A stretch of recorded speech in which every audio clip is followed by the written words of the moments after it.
박정화 전 청와대 대변인 나오셨습니다. 안녕하십니까? 안녕하세요. 안녕하세요. 자, 먼저 어제 이 비박계 비상시국위원회 황영철 대변인의 말 들어보겠습니다. 대통령의 입장 표명과 별개로 여야 합의에 이르지는 못한다면 비상시국회의는 9일 탄핵 표결에 조건 없이 참여할 것입니다. 야당은 퇴진과 관련해서 합의할 생각이 없기 때문에 9일날 표결은 되는 거라고 보면 되겠죠. 일단 뭐 캐스팅 보트를 쥐고 있는 건 새누리당 예. 비박계였습니다만은 어제 이제 비상시국회에서 사실상 이제 비박계도 이제 더 이상 물러설 것이 없다 이렇게 아마 의견을 모은 것 같아요. 그럼 왜 그러냐면 이제 토요일날 그 촛불 시위를 네. 보고 나서 네.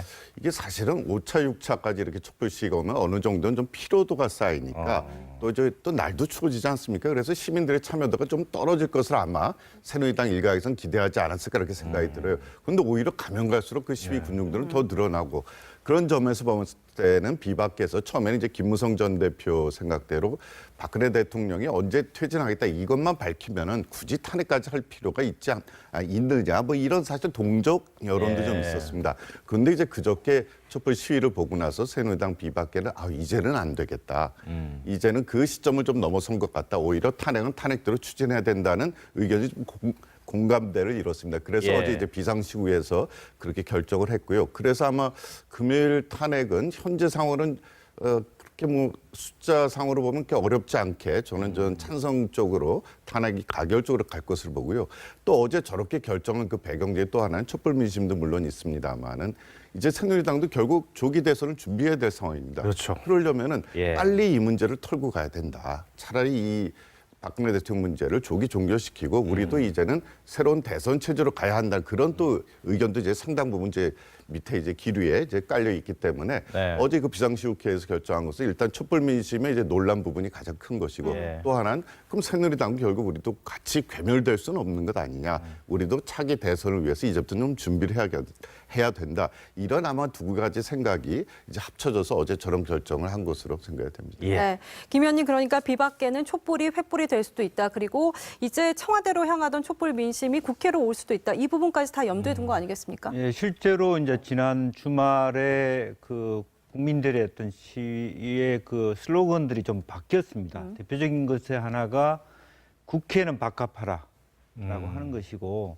새누리당 해체하라 이렇게 좀 이제 그동안에 대통령께에게 집중되었던 그 슬로건들이 즉각 퇴진은 물론이고 정치권도 정신 차려야 된다. 이것은 단순히 새누리당에 대한 문제뿐만 아니라 야당 또한 같이 이번에 만약 그 탄핵 가결이 안 될 경우에 책임지고 물러나라 할 정도의 요구가 잠재되어 있다. 그렇게 봐야 될 것 같거든요. 그래서 그런 부분에 있어서 엄중하게 생각해야 되고 현재 또 특히 이제 대통령을 옹호하는 분들의 어떤 뭐 여러분들의 어떤 그 출연들이 오히려 비박계 보기에는 훨씬 더 이렇게 건전한 보수로 재탄생돼야 되는데 훨씬 윤창준이라 이런 분들이 얘기하는 게 훨씬 대통령은 물론이고 새누리당 전체에도 좋은 모습은 아니기 때문에 그 부분하고는 좀 전련하고 싶지 않나. 이제 그런 것이 어제 어떤 결정에도 포함되어 있지 않겠나 그렇게 생각이 들고요. 네.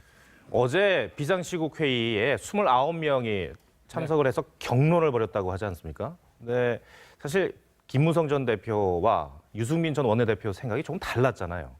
결국은 유승민 전 원내대표의 생각대로 갔습니다. 역시 민심의 영향이 큰 거겠죠. 당연히 뭐 민심 영향을 받아서 그렇게 가지 않았나 싶고요. 저희가 이제 이 사건 초기부터 계속해서 뭐 대통령의 탄핵이나 뭐 즉각적인 그 이선 후퇴 뭐 이런 것들을 요구했는데 돌아 결국에는 제자리에 왔습니다만 지난주에 이제 혼란스러웠던 게 그 대통령 출마도 포기하면서 탄핵에 앞장서겠다고 했던 우리 김무성 전 대표가 갑자기 그 4월 퇴진론을 얘기하면서 4월 퇴진론을 대통령이 받아들인다면은 탄핵하지 않겠다고 해서 많은 혼선이 있었죠. 있었고 그다음에 과연 이런 상태로 가면 탄핵이 진행이 될 건가 아니면은 그 뭐 비박계 일부는 과연 무슨 의도 때문에 저렇게 그 일종의 타협선 같은 것을 제시했나 이게 그 뭐 대통령 그다음에 뭐 친박 이런 것 여기들과 무슨 그 물밑에서 교감이 있었던 거 아닌가 여러 뭐 해석들을 많이 했지 않습니까? 근데 결국에는 그 촛불 민심을 보면서 예. 더 이상 이게 좌고우면하거나 아니면 뭐 또 다른 그 이 저변에 있는 꼼수 비슷한 방법으로 넘어갈 수 없지 않나라는 판단을 한 것 같고요. 오늘 아침에 그 이정현 대표를 비롯한 뭐 친박 지도부가 그 비상대책위원장 네 분을 그 6인 회의에서 청구를 했습니다마는 리포트 보시는 것처럼 그런 거 받지 않고 그냥 이정현 체제로 가겠다라고 얘기한 것도 예. 지난주에 이런 얘기들도 일정의 친박계의 움직임도 감지가 됐다면 더 이상은 새누리당 내부에서도 친박과 같이 어울려서 뭔가를 도모할 수 있는 상황이 아니지 않나라는 판단도 섞여서 했지 않나 싶은 생각이 듭니다. 네. 예. 근데 그 네. 김무성 전 대표, 유승민 전 원내대표가 의견이 약간 다른 걸로 이제 비춰졌지 않습니까? 근데 예. 그건 또 왜 그러냐면 두 분 다 이제 이 체제 이후 상황을 갖다 좀 염두에 두고 있는 거예요. 그러니까 김무성 전 대표 같은 경우는 어쨌든 이 당을 하나로 예를 들어 끌고 갈 경우에는 친박계 조력도 필요하다. 그래서 예. 김무성 전 대표는 그쪽도 조금 데려갈 수 있는 방향으로 이제 가보려고 노력했던 것이고 유승민 전 원내대표는 비록 이제 고향은 대구입니다만 이젠 친박은 도저히 좀 어렵겠다. 촛불 민심을 보고 나서 그래서 친박이 소위 말해서 좀 아주 진박들 이런 예. 분들만 좀 제외하고 이제 자신을 중심으로 한 정점으로 한 비박계 위주 거기다 이제 일부 이제 친박을 합치는 이런 정당의 아마 모습을 생각하고 있었기 때문에 두 분이 가는 길이 조금 이제 달랐지 않았나라고 이렇게 분석을 해볼 수 있겠습니다. 네. 예. 만약에 이 상황에서 박근혜 대통령이 4차 대국민 담화를 한다거나 아니면 기자회견을 한다고 할 경우에는 대구, 이 영남 쪽으로 보수층 쪽으로 이제 박 대통령에 대한 민심을 조금 바꿀 사람들도 있단 말이죠. 새누리당 지지층은 이쪽이 되는데 이렇게 된다면 새누리당 비박계에서도 조금 돌아설 부분이 있지 않을까 생각하는데 어떻게 보십니까? 저는 그렇게까지는 생각하지 않고요. 지금 이제 탄핵안 가결할 때 사실은 지역구 의원들은 현재 친박 비박의 구분도 저는 없어지고 있다고 그렇게 생각이 듭니다. 사실은 현재 박근 핵 닷컴 해서 네. 청원 운동도 예, 있습니다만은 그런 어떤 좀 뭐랄까 진취적인 시민들의 문제를 뛰어넘어서 지역구 의원이기 이전에 가족들한테 이거 내가 어떻게 해야 되겠느냐고 물어본다면 사실 많은 가족들도 소위 친박계로 분류되는 의원님들의 가족들도 뭐 아빠, 엄마 뭐 이렇게 하면서 이번에는 좀 생각을 바꿔줄 필요가 예, 있다 예. 이렇게 얘기할 가능성이 많아서 저는 의외로 굉장히 많은 무기명 투표이기 때문에 실제적으로는 탄핵 가결에 많은 친박계 의원들도 동참할 여지는 충분히 있다. 현재 분위기로 봐서는 그렇게 보여지는 부분이 있습니다. 지난주 오늘- 있었던 네. 오늘 오전에 새누리당 최고위원회의가 열렸습니다. 이 지도부는 모두 친박계입니다. 이정현 대표의 말을 들어보시겠습니다. 최고위회의를 시작하겠습니다.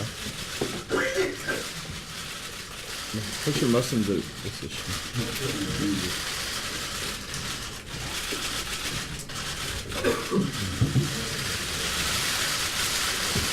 자, 오늘은 특별하게 최고위원님께서 공개적으로 말씀하시면서 바로 비공개로 들어가도록 하겠습니다. 박정아 대변인, 네. 지금 친박 지도부의 현재 모습입니다. 글쎄요, 지금 청와대가 우리 윤유리 앵커도 질문했습니다만, 근데 청와대가 지금 상황에서 할 수 있는 일이 뭐가 있을까요? 사실은 지금 청와대가 할 수 있는 일은 저는 거의 없고요. 네. 딱 하나 이제 남지 않았나 싶은 생각이 듭니다. 지난번에도 말씀드렸지만은 사실은 그동안 4년 동안 대한민국호를 이끌어 오셨고, 예. 그다음에 본인도 직접 말씀하셨지만 18년 동안 국민들의 사랑을 이렇게 받아오면서 정치를 해 오셨던 우리 대통령께서 정말 모든 걸 버리고 예. 촛불 민심 국민의 염원을 받아서 즉각적인 이선 후퇴 내지는 뭐 탄핵을 받아들인다라는 이런 분명한 그다음에 향후 정치권은 어떻게 좀 이렇게 진행됐으면 좋겠다는 모든 걸 던져버리는 이런 선언 외에는 지금 뭐 백약이 무효하지 않나 싶은 생각이 들고요. 오늘 아침에 그 일부 신문에 이전 여론조사가 나와 있는 걸 봤는데 네. 국민의 70% 이상이 탄핵을 요구하고 찬성을 하고 있지 않습니까? 그게 토요일 날도 이제 촛불 때 이제 나왔고 촛불 때 예. 보면은 여러 가지 특징이 있었습니다만은 그 숫자가 그러니까 줄어들 거라 예상을 했는데 그보다 오히려 늘어난 것 이외에도 그동안은 뭐 최순실 아니면 그 나머지 이 관련된 사람들에 대한 얘기가 많았다면 이번에는 대통령을 직접적으로 거명한 것들이 많았어요. 뭐 즉각 탄핵, 즉각 뭐 심지어는 구속까지 얘기도 나오고 이런 것들을 보면 그 대통령으로서 청와대로서는 지금 할 수 있는 수순이 거의 없지 않나라는 아, 생각이 들고 그냥 바람이 있다면 지금이라도 더 이상 이런 혼란이 연장되지 않고 그다음에 예. 점점 날은 추워지고 있는데 국민들 생업 다 포기하고 주말마다 촛불 들어야 되는 이런 상황을 지금이라도 해소해 주시는 게 마지막 그 대통령으로 할 수 있는 그다음에 바라는 일이라고 생각합니다. 김 의원님. 네. 3차 담화 때 박근혜 대통령이 자신의 입장을 소상히 밝힐 기회가 한 번 더 있을 것이다. 그때는 기자들의 일문일답도 받을 것이고 네. 박 대통령이 이게 탄핵 표결 이후에는 의미가 없을 것 같고 이번 주 중에 네. 정말로 본인의 입장을 한번 얘기하고 기자들하고 허심탄회하게 일문일답을 받는 그런 자리는 한번 있는 게 좋지 않을까요? 예, 어떻게 생각하세요? 저는 그때도 이제 두 가지 생각이 들었어요. 아. 왜냐하면 기자들이 그 상시에 어떤 그 아직 특검이 완보되지 않은 상태에서 한 분의 질문을 받기 시작하면 너도 나도 그동안에 청와대에 있는 기자들도 굉장히 압박감을 받고 있대요. 거기 가서 질문 하나 안 하고 뭐 하고 있냐 하나는 구분이었기 때문에 한 사람이라도 질문을 맞습니다. 받으면 예. 쉴 새 없이 답변을 해야 네. 되고 그 답변 과정을 다 검찰이 지켜보기 때문에 할 수 없기 때문에 그 장을 끊기 위해서 아마 뒤에 분들이 그렇게 답변하시라고 얘기했을 가능성이 있다라는 거고 예. 또 하나는 실제로 방금 말씀하신 것처럼 진짜 가결되고 나면 자기 말할 수 있는 기회는 없지 않습니까? 예. 그래서 정말 거의 가까이 가서 8일 정도에서라도 자기가 거의 계산해 봤을 때 청와대도 계산을 할 수 있지 않습니까? 네. 가결이 압도적이다라든지 그런 데다 해서 마지막 자기의 신경을 정말 죄송하다. 이렇게 마지막 수를 노릴 수 있는 가능성은 조금 남아 있지 않느냐 그렇게 보이죠. 네. 제가 보기엔 그 예. 박근혜 대통령이 이제 금요일 날 탄핵을 되면 이제 더 이상 대통령의 신분으로 대통령의 자격으로 국민들하고 맞이할 그렇죠. 그럴 기회가 없어질 수도 있습니다. 예. 물론 뭐 헌재에서 어떻게 탄핵 결과가 나올지 모르겠습니다만 그렇기 때문에 저는 박 대통령이 말씀하신 것도 있고 해서 이번 주 중에는 기자회견이라든지 뭐 입장문 발표라든지 어떤 형식을 통해서 한 번은 국민하고 다시 한번 국민께 이제 당신의 말씀을 아마 소상히 전하는 이런 자리를 가질 거라고 생각을 해요. 네. 근데 문제는 어떤 말을 어떤 메시지를 하느냐 이게 중요한 거거든요. 근데 지금 1, 2, 3차 그 담화에서 오히려 박 대통령이 말씀하신 게 오히려 촛불 민심에 어떤 불에 기름을 끼얹는 그런 형국이 됐습니다. 네. 한 번도 속 시원하게 이제 당신 어떻게 사과를 하신 적도 없고 아니면 실체적 진실에 접근할 말씀도 하신 적이 없었죠. 그래서 이번 어떻게 보면 이제 마지막 입장 발표가 되니까 이번은 좀 국민들의 마음을 좀 달래줄 수 있는 그런 메시지를 좀 전하셨으면 좋겠는데요. 일단 그 부분은 좀 회의적입니다. 과연? 왜냐하면 그동안 1, 2, 3차 담화 역시 당시에 한 번도 속 시원히 잘못하고 예. 말한 적이 없거든요. 예. 근데 갑자기 이제 와서 느닷없이 이제 와서 죄송합니다. 이제 와서 최순실 그 사태 다 제 불찰했습니다. 이렇게 말씀하시기 아마 쉽지 않을 거라고 저는 일단은 생각돼서 그 부분이 조금 아쉽고요. 예. 뭐 아직 뭐 정해진 일은 아닙니다. 예. 두 번째는 이 탄핵을 아직도 불발시키려고 노력을 하실지 그 부분이 또 조금 걱정이 돼요. 그렇다면 결국 이제 비박의 마음을 갖다 돌려야 되는데 예. 그러면은 그동안 이제 비박계에서 얘기했던 거는 4월 퇴진은 명실해라 이런 것 아니겠습니까? 예. 그래서 혹시 박 대통령이 이런 제안을 할 수 있을 거라고 생각합니다. 가령 2월 25일이 취임식 맞습니다. 날아니까 예. 2월 24일 날 퇴진하겠다.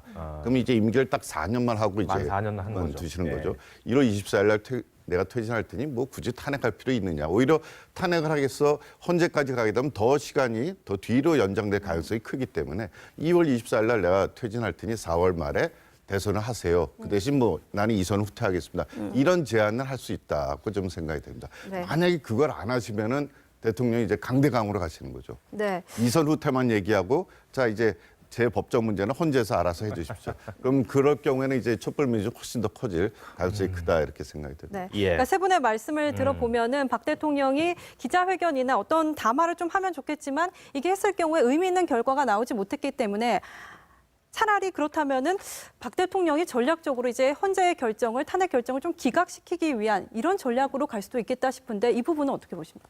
만약에 그 탄핵이 이제 가결이 되고 헌재로 넘어간다고 친다면 예. 그리고 지금까지 말씀 이제 드렸던 것처럼 그 대통령이 담화를 하실지 안 하실지 내지는 담화에도 특별한 뾰족한 메시지가 없고 이 전국을 풀어나갈 만한 카드가 없다면 그러면 그동안 국민들이 많이 의심을 했던 것처럼 대통령으로서는 끝까지 뭔가 미련을 가지고 그다음에 이제 헌재 심리를 이제 기각시키려 노력을 하겠죠. 그러니까 그 뭐 보도 나오는 것처럼 변호인단 또 이제 꾸려서 그다음에 특검에 적극적으로 임하는 모습을 보여주면서 예. 전국 혼란이 좀 더 가지 않을까 싶은 생각이 들고요. 네. 근데 오늘 아침에 지금 저희가 잠깐 봤습니다마는 새누리당 비공개로 진행되는 최고위원회의 결과가 사실은 향후 있을 이 며칠 동안에 며칠 있을 그 전국에 대해서 이제 읽어볼 수 있는 잣대가 될 수 있을 것 같은데요. 좀 네. 전에 리포트 나온 것처럼 친박계가 저렇게 이제 또 강수를 두고 그다음에 3차 담화가 대통령이 그 친박계 의견을 많이 의견을 교환해서 나온 결과라는 추측이 많잖아요. 예. 그렇다면은 향후 이 비박계가 저렇게 탄핵 열차에 올라타는 상황으로 바뀐 상황에서 그러면 친박과 대통령은 어떻게 할 건지에 대한 얘기들이 오늘 그 최고위 결과의 단초를 좀 보고 읽어볼 수 있는 대목 아닌가 이런 생각이 듭니다. 알겠습니다.